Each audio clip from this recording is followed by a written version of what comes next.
Good morning, everyone. Come on in.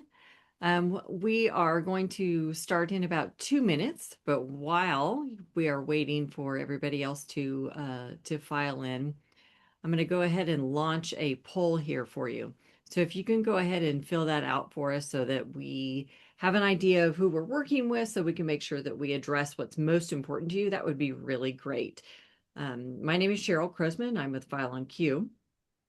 And we have an amazing expert with us today. You guys are very lucky to have her here. Susan's going to be presenting today, and she's a distinguished program manager and a passionate advocate for survivor rights. And she's based in Portland, and we'll forgive her for that. That's okay. She gets to see such beautiful scenery every day. And she's also our program manager for the SAMS program. So she began at the Portland, Oregon Police Bureau, where she specialized in sexual assault response and victim advocacy. And she has served on the Oregon State SANE Certification Committee, where she championed landmark legislation, including Melissa's Law. And that law transformed how Oregon processes their sexual assault kits, and it ensured statewide transparency and accountability. She also spearheaded efforts to eliminate Portland's rape kit backlog, implementing systemic reforms and technology solutions that restored trust and justice for survivors. So she is the ultimate expert that's with us today, and she's going to be presenting the TrackOnQ as it deals with the sexual assault kits. And we also have with us today Amanda Latta, who's head of marketing for FileOnQ. Amanda, you'll see her name a lot because she sends out the emails telling you about these classes, and she's really important because she makes sure that you guys get as much education as you can at no cost up front. So all of these webinars and education resources that you're seeing come from Amanda. So every time you see her name in your inbox, make sure you click on that email. That's going to be very important to you. Our job here is to make sure that you guys get recognized in your positions, that you become as proficient as possible in the positions that you're in. I know you guys are under recognized sometimes, and we want to make sure that you get the visibility and the education that you need. So with that, I am going to go ahead and turn it over to Susan. And just really quickly, if you have questions, there is a Q&A that's available on your screen there. Go ahead and put your questions at any time during the presentation. Don't wait, because I know a lot of times if you have a question and you wait on it, then you forget it, as we move along. So anytime you have a question, please put it in that Q&A, and then we'll stop along the way and I will read some of those questions to Susan so that we can get those answered for you. So just keep that up on your screen and go ahead and utilize that. Okay, Susan, it's all yours. Thank you, Cheryl. Welcome, everybody. I'm very excited to demonstrate for you our TrackOnQ product. And additionally, you're going to see the brand new features that we just included in this project over the last 30 days. So let me share my screen. I know your time is valuable, so I won't waste it here. And like Cheryl said, please put your questions in the chat. I'm happy to answer them as we move along. You don't need to wait till the end. So what you're seeing on your screen at this moment is the opening dashboard, and this reflects the amount of kits that is currently in the system. Again, this is a test system that we use, so your graphs would probably look a little more snazzy. But here on the left-hand side, we have the number of kits per year, and you can drill down from the year to the quarter, from the quarter to the months, and see exactly what you have on a statewide or jurisdictional level. We also, on the right-hand side here, give survivor options. This is set up for a state like Oregon that has 3 types of reporting options for survivors of sexual assault. Down in the lower left-hand corner, we have kits submitted by law enforcement agency. The middle panel is kits performed at medical facilities, and last but not least, kits and where they sit in the various crime labs. So right at a glance, as you come into the system, you really have all the information you need about the status of the kits in your jurisdiction. If you look over here to the far left panel is the menu bar, and we have other dashboards that give the information you need at a glance. And as a customer of this system, we would develop dashboards that are important to you. So we have some set dashboards that we include, but we also give customized dashboards so you know exactly the information you need to know. So if you're paying for kit processing for a grant, we have a grant dashboard that automatically gives you your grant matrix each month. So no more tallying up. The system will do it for you automatically under the compliance dashboard. So let's take a look at the features of the system. So under the safe kits here, they're put in chronological order. This table, you can sort the columns ascending or descending, however you would like to do that. And the actions you have available are view, edit, and audit. Also, if you were a new user putting in a new kit and you're not using our mobile app that goes with this, you would initiate a kit right here in the upper right hand corner. But we're going to go ahead and look at an edited kit that's already in the system because there will be data in it as opposed to a new one. So if you initiate a kit the first time, the only tab you will see is the medical facilities tab. And here we collect the kit number, the collection date, the incident date, the nurse's name, whether this kit is being collected as anonymous. And then if you do click the anonymous tab, but later the survivor comes back and reports, we have a way to track that as well. Medical facility, and any notes that the nurse might want to include. Did she use 2 kits for the collection or any other such notes? And then we have victim demographics. If your jurisdiction chooses to collect victim demographics, you could do that here: race, gender, mental health, disability, and victim age as opposed to date of birth. If your jurisdiction does not collect victim demographics, we turn this portion off so it is not visible to your users. And then law enforcement notification, who's going to come pick up this kit. By filling out this section, the law enforcement agency is notified via email that there's a kit to pick up. A lot of jurisdictions, this is just a secondary notification. A lot of nurses just call dispatch to have an officer come pick it up, but this is a secondary notification so that the agency knows that they have a kit, because sometimes the wrong agency picks it up from the hospital. And then this is our new feature here, victim notification. So the nurse can add in a victim email or phone number for the victim to be notified of milestones in her kit processing. So it directly reflects what we show in our survivor portal, which I will demonstrate later. But the nurse can put in the victim's email and phone number. They get a little welcome text or email right there while the victim is still in the medical facility. So we know that information is correct.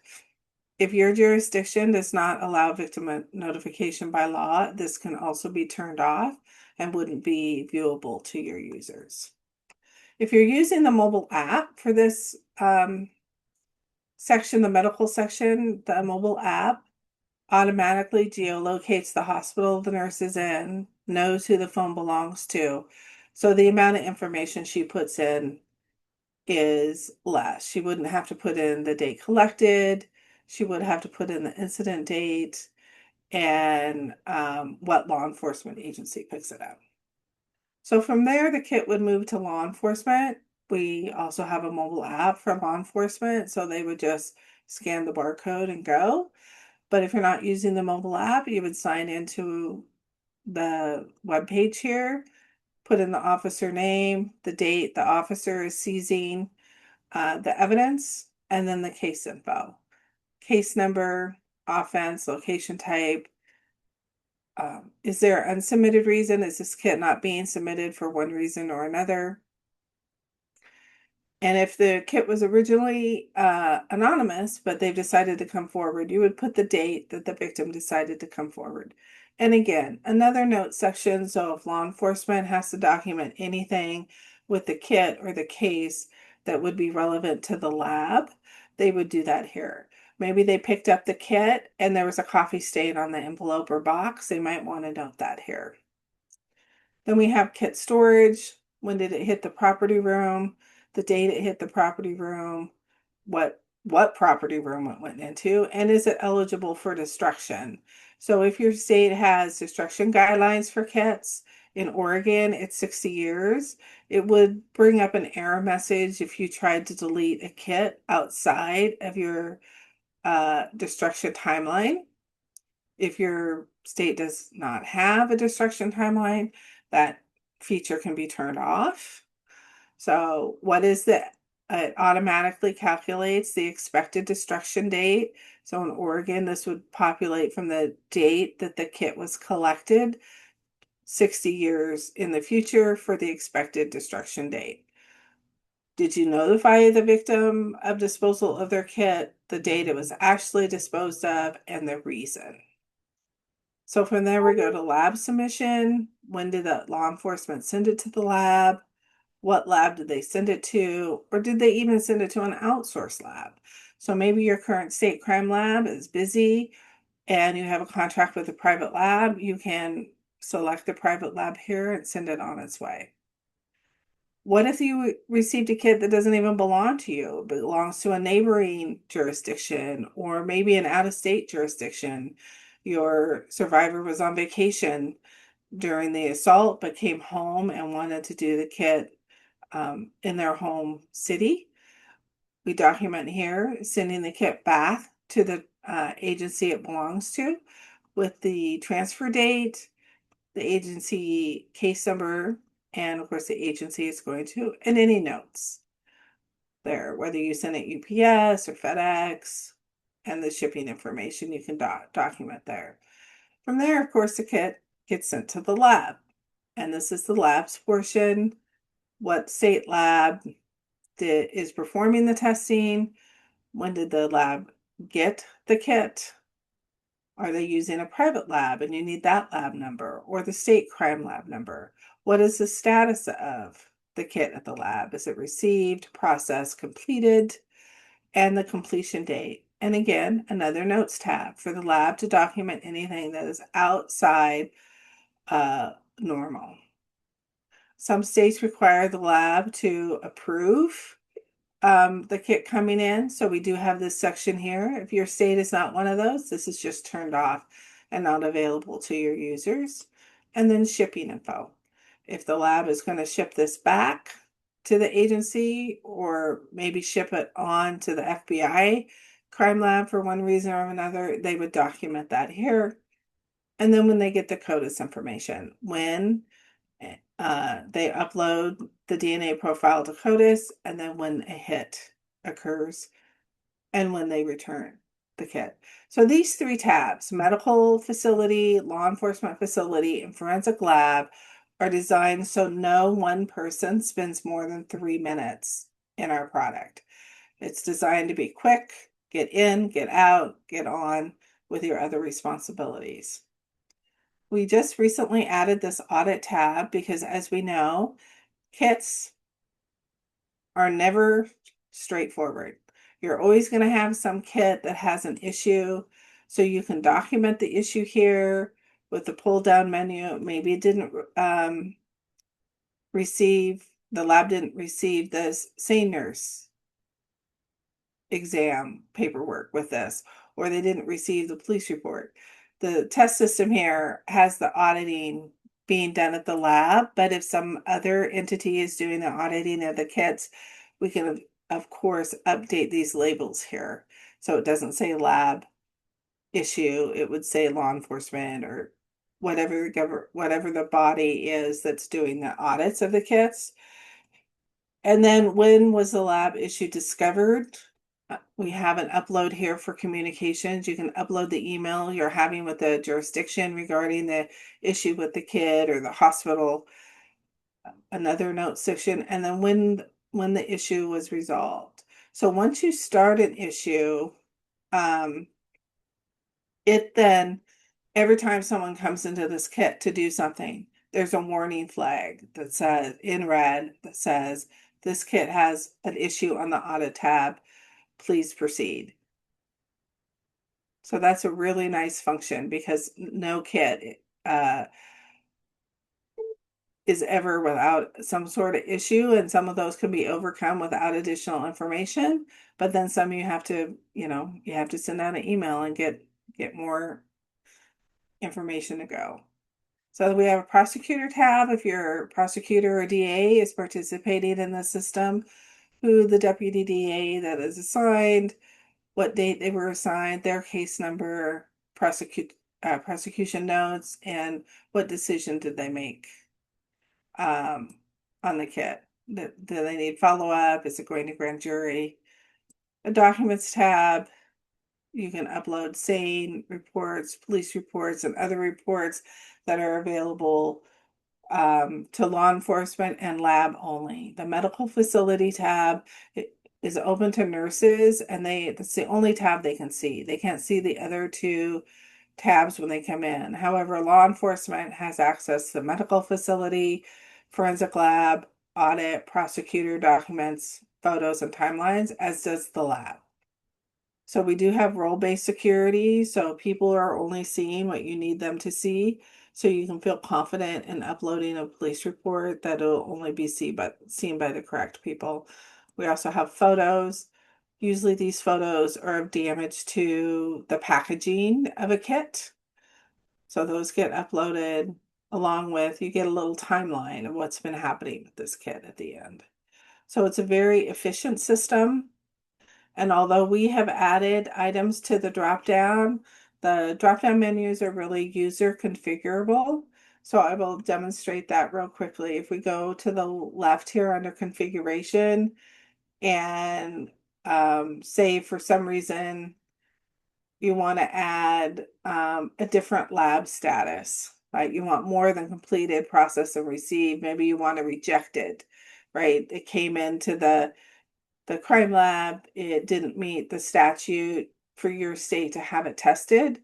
So you would simply go over here to the upper right-hand corner, select create a lab status, type in rejected, and hit save, and it is immediately available to all users. So that's how quick it is to make updates to the drop-down menus. And the same goes for adding users. Generally, we suggest that jurisdictions that use the system have 2 steps of admin. You have the governing body that is in charge of the kit tracking system as an admin, and then you have just agency admin. So say the system is being run by the state police crime lab, or the state attorney general's office. They don't necessarily want to be putting in users for every police agency in the state. So you can assign an agency admin. So they are putting in their own users, and you don't have to. And to create a user is just as simple as that. So we'll create one right now. I gotta make up an email here because it does not let you put a duplicate emails. And then I'm going to select the person's role. So see here we have admin, which would be the global admin, agency admin. And then what is this person going to be doing in the system? Do they just have viewer rights? Maybe they go in there so they can do some reporting, or they work at the lab. So we have it set up so It's only the people have access to the way you want them to have. Excuse me a moment. So let's select nurse because that's where, or medical, because that's where the newest enhancement comes in under medical. Excuse me one more minute.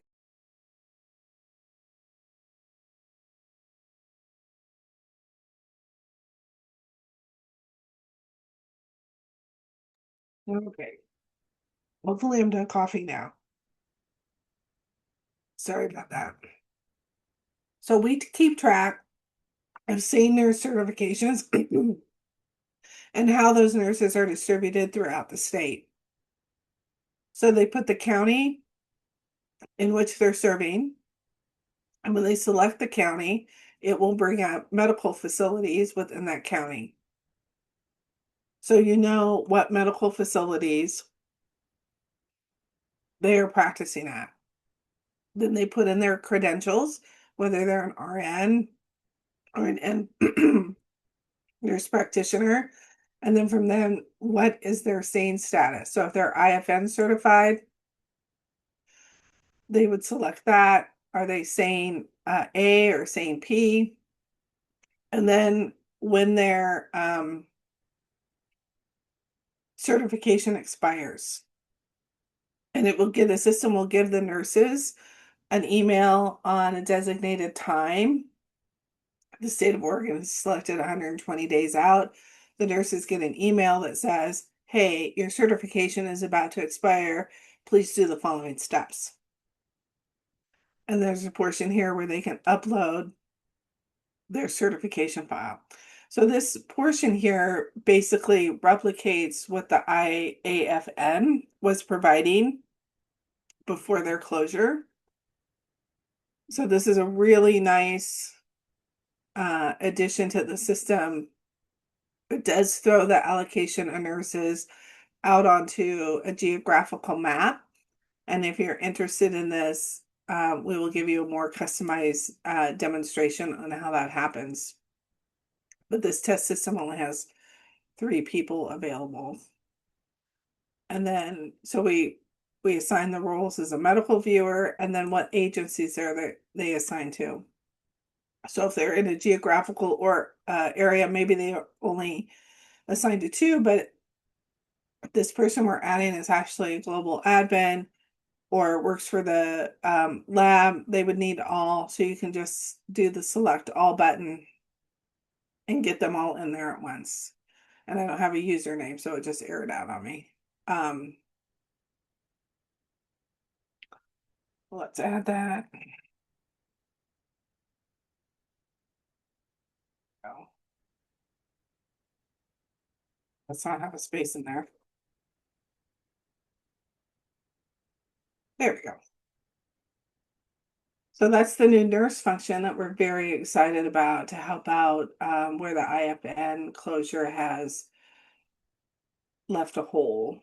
This is where you would assign roles to your system, and any given role has a preset permissions. And then within those preset permissions, you can gain or restrict access to the system.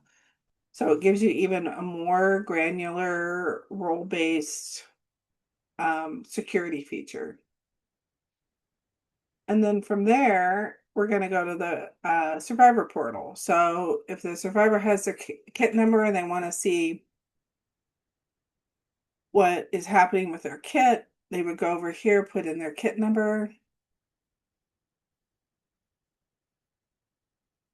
All right, Mike.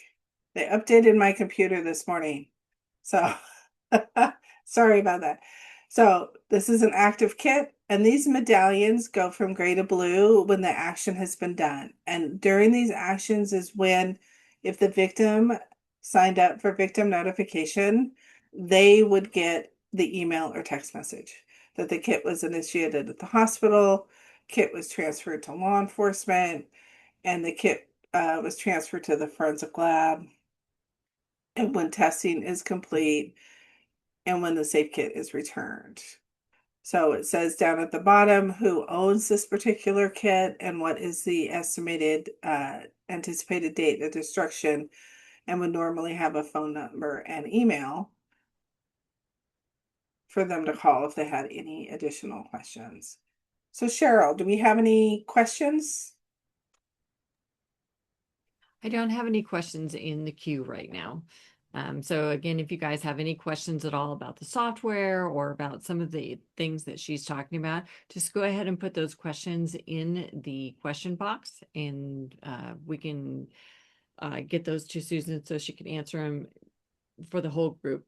Probably if you have a question, somebody else in the group has a question as well. So please don't be shy about that. There are no bad questions, I promise.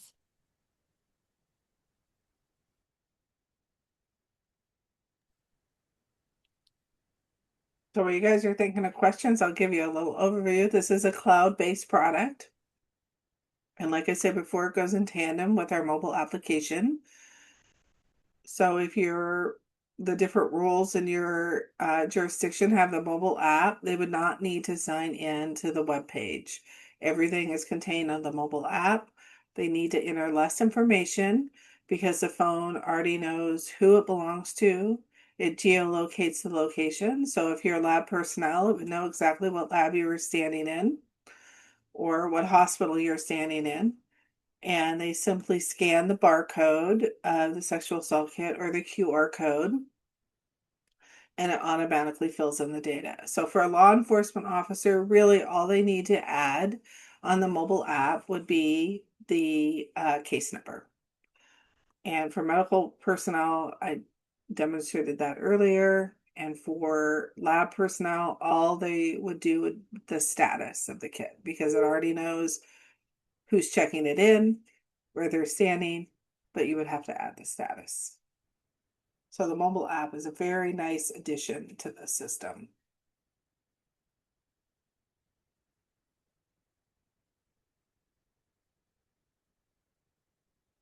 You can also go right from actions and look at the audit trail of what's been happening with the kit, when it was updated, who updated, and the timeline. So that's a nice little feature to have. And usually the delete function we save for system admin or global admin, so that no kid is accidentally deleted. And if you only have the view function, of course, you can look at what's here, but you cannot alter any of the information that would be in the system. So Susan, someone's asking, is this something that is able to be used in Canada as well? Yes, there's no reason this couldn't be used in Canada. We would just simply change the, from states to provinces. So any of these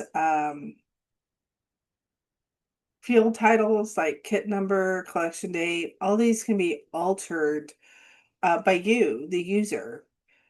So the field titles are within your control for what they say.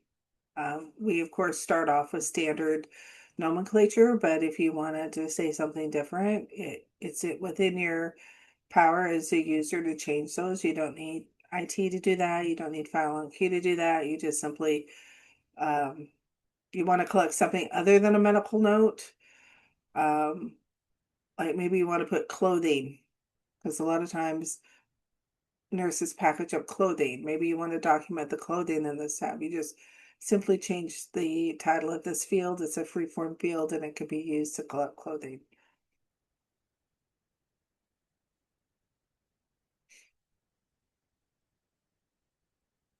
Any other questions out there?